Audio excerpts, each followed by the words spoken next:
Siapa saja haramnya Kusanagi Godo?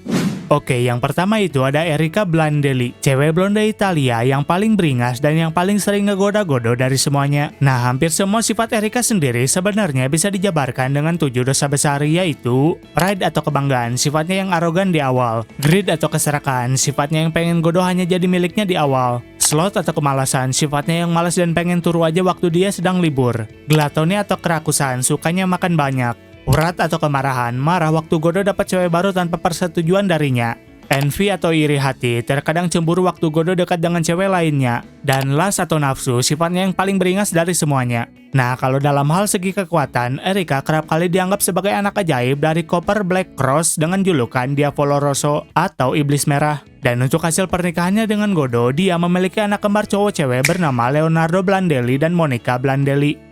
Lalu yang kedua ada Maria Yuri, seorang himemiko yang bicaranya sangat sopan walaupun dia sedang marah. Yuri juga dikenal sebagai cewek pemalu yang kesulitan untuk berbohong, apalagi membohongi perasaannya pada Godo. Selain itu juga Yuri dikenal sangat gaptek karena saat pertama kali punya HP, Yuri kaget kalau HP-nya ada infrared. Nah, walaupun di awal dia dikenal karena kesopanannya yang selalu menolak hal-hal beringas, tapi di akhir cerita dia tidak peduli dengan hal itu dan selalu skidi pop-up dengan Godo agar bisa mempunyai anak.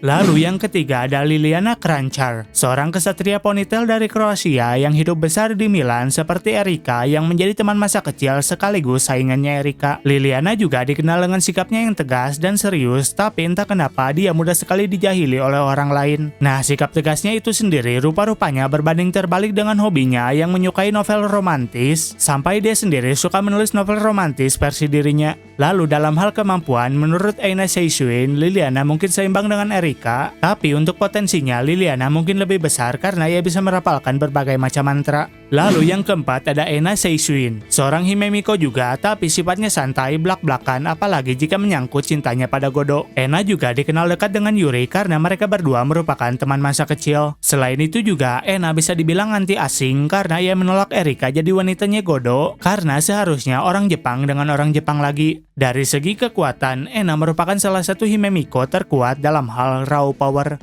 Lalu yang kelima ada Maria Hikari yang merupakan adiknya Yuri yang menjadi satu-satunya harem yang statusnya pacar bukan istri. Hikari juga dikenal dengan sifatnya yang berkebalikan dengan kakaknya, yaitu dia tidak serius dan tidak segaptek kakaknya. Dalam segi kekuatan, dia memiliki kekuatan langka bernama pemurnian bencana yang memungkinkan dia membatalkan atau meniadakan efek dari kekuatan magis.